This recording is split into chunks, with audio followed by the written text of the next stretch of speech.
পারে। উনি আমাকে বলে যে গাঁজা কি এভাবে ঢলে নাকি এভাবে ঢলে। এই পদত্যাগ না করলে পরীক্ষা বাতিল করে দেব আমরা।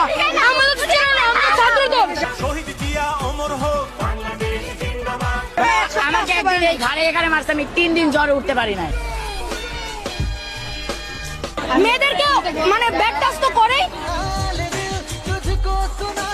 সাথে ছেলেদের এই যে চুলের এটা ধরে এইখানে মারে এবং তিনি অনেক অশ্লীল কথা বলে ক্লাসের ভিতরে। আমি কোথায় ঘুমাবো আজকে?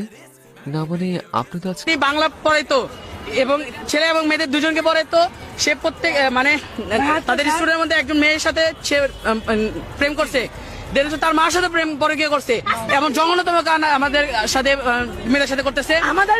এবং সে ঈদের পর আমাদের এই ক্যাম্পাসে জয়েন করছে এবং প্রত্যেকটা কথা মধ্যে সে হাদিসের কথা বলে।